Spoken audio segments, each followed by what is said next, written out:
বিসমিল্লাহির রহমানির রহিম। প্রিয় আমার ফেসবুকের সকল বন্ধু এবং যারা যারা আমার এই ভিডিওটি দেখতেছেন তাদেরকে সবাইকে জানাই অভিনন্দন ও শুভেচ্ছা। আজকে আমি যে বিষয়টি কথা তুলে ধরার জন্য আমার এই ভিডিওতে আসছি সেটি হচ্ছে, এখন দুইটি দলের মধ্যে একটি বিভাদ সৃষ্টির চেষ্টা চলছে। আমি যে কথাটি বোঝাতে চাচ্ছি সেই কথাটি হচ্ছে, 71 সালের যে মুক্তিযুদ্ধের চেতনা, সেই চেতনা এবং 24-এর যে গণ অভ্যুত্থান, সেই দুটো বিষয়েই একটি আলাদা ম্যাটার। এই দুটাকে এক করে দেখার মতো কিছু নয়, দুটো বিষয় আলাদা আলাদা ফ্যাক্টর। একাত্তর যদি 71 সালে যদি আমরা স্বাধীনতা অর্জন নাই করতে পারতাম, বা যে দীর্ঘ 9 মাস রক্তক্ষয়ী যুদ্ধের পর এবং আমাদের অনেক ভাই বোন সম্ভ্রমহানি এবং নিজের জীবনের আত্মত্যাগ করার মাধ্যমে 1971 সাল আমরা পেয়েছি, যেটা পাক হানাদার বাহিনীর কাছে জিম্মি ছিল, সেটা আমাদের হাজারো ভাইয়ের রক্তের বিনিময়ে অর্জন করা হয়েছে। এখন আমি 24-এ গণ অভ্যুত্থানকে খাটো করে দেখার মতো কিছু দেখছি না, সেটাও একটি বড় অবদান। তবে 71-এর জন্ম না হলে আমাদের সবসময় মনে রাখতে হবে 24-এর গণ অভ্যুত্থান বা 24-এর সালের যে আন্দোলন, সে আন্দোলন সৃষ্টি হতো না।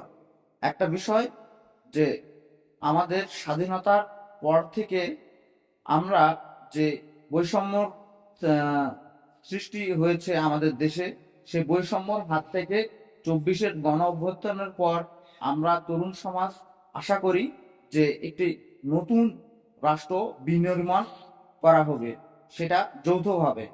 আসলে 24-এর গণ অভ্যুত্থান একটি আমাদের জীবনের আমাদের ইতিহাসের মাইল ফলক হয়েই থাকবে, কারণ দীর্ঘ 15 বছর যাবৎ একটি স্বৈরাচার, জুলুমবাজ এবং যে ভোট ভোট ডাকাতি, ভোট জালিয়াতি করে বিভিন্ন স্তরে বিভিন্ন মানুষকে তারা উন্নয়নের বুলি শুনিয়ে, উন্নয়নের নাম বলিয়ে এবং চাকরি দেওয়ার ছলনা করে বিভিন্নভাবে তারা রাষ্ট্র পরিচালনা করে, মিথ্যার উপর একটি রাষ্ট্র পরিচালনা করে 15 বছর যাবৎ মানুষকে জিম্মি করে রেখেছিল।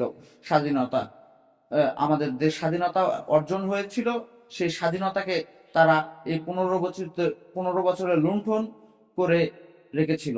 তারা বিভিন্নভাবে অপশক্তি ব্যবহার করে যে আমাদের গণতান্ত্রিক প্রক্রিয়া আমাদের দেশে ছিল, সেই গণতান্ত্রিক প্রক্রিয়াকে তারা বাধা সৃষ্টি করেছিল।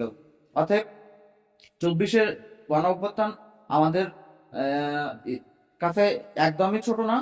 1971 সালের তাৎপর্য যেরকম রয়েছে, 24-এর গণ অভ্যুত্থানেরও তাৎপর্য রয়েছে। তবে অবশ্যই 1971 সালকে আমরা বিশেষভাবে এবং বড় করে দেখব, সেটি আমাদের জীবনে কখনো ভোলার মতো একটি অধ্যায় নয়।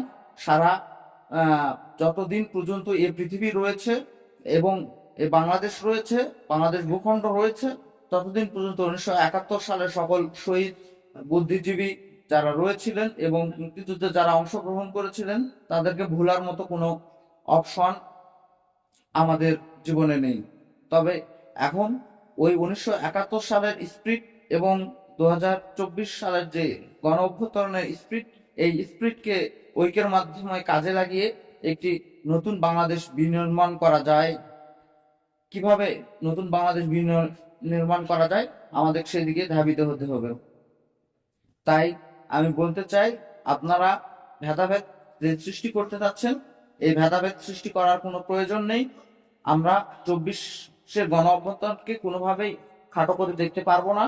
সেটি আমাদের বাংলার ইতিহাসে আগে যেরকম স্বৈরাচার পতনের অধ্যায় রয়েছে, সেই 24 সালেরও এই অধ্যায়টি আমাদের স্মৃতির মধ্যে এবং তরুণ সমাজের মাথার মধ্যে থাকবে, এবং আমরা শ্রদ্ধার সঙ্গে স্মরণ করব আবু সাঈদ সহ যে সকল ভাইয়েরা এই আন্দোলনে প্রাণ দিয়েছেন, তাদেরকে আমরা স্মৃতির খাতায় মনে রাখবো। ধন্যবাদ সকলকে।